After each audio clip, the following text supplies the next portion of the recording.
ఈ వర్షానికి exam cancel అయిపోతే ఎంత బాగుంటుందో. హలో ఎవ్రీవన్, నేను మీ సిరి. అందరూ అన్నారు మన వీడియోని ఫస్ట్ టైం చూస్తుంటే ప్లీజ్ మేక్ షూర్ సబ్స్క్రైబ్. ఈరోజు సెమ్ లాస్ట్ ఎగ్జామ్స్లో డే 2 మాట.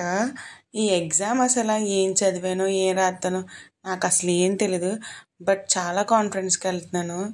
ఈ వర్షాలతో మనకి ఎందుకని చెప్పేసి ఎక్కడ అక్కడ 2 hours ముందు ఎగ్జామ్ హాల్కి వెళ్ళిపోతున్నాను. ఏం జరుగుద్దో చూడాలి. వీళ్ళు దారి మధ్యలో ఎగ్జామ్స్ ఎలా రాస్తున్నావు, బాగా చదివేసాను అడుగుతున్నారు. ఎవరిని పట్టుకుని ఏం అడుగుతున్నారు అసలు? ఇదే ఎగ్జామ్ హాల్ మాట. సో ప్రజెంట్ ఎవరు రాలేదు, వచ్చే వరకు వెయిట్ చేయాలి. అందరూ వచ్చారు, ఎగ్జామ్ రాసేసాక చెప్తా. ఎగ్జామ్ ఎలా రాసుంటానో గెస్ట్ చేయండి నా మొహల ఆనందం బట్టి. ఈవినింగ్ కాకినాడలో ఉన్న క్రియేటర్స్ అందరితో మీటప్ జరిగింది. సో మీటప్కి అందరూ వచ్చారు. ఇందులో మీ ఫేవరెట్ క్రియేటర్ ఎవరో కామెంట్ చేయడం మాత్రం మర్చిపోకండి. ఈ మీటప్ గురించి ఫర్దర్స్ వీడియోలో చెప్తాను. ఈ రోజుకి ఇంతే మరి. మీరు సబ్స్క్రైబ్ చేసుకుంటే నెక్స్ట్ వీడియోతో వస్తా. Bye bye, Tata.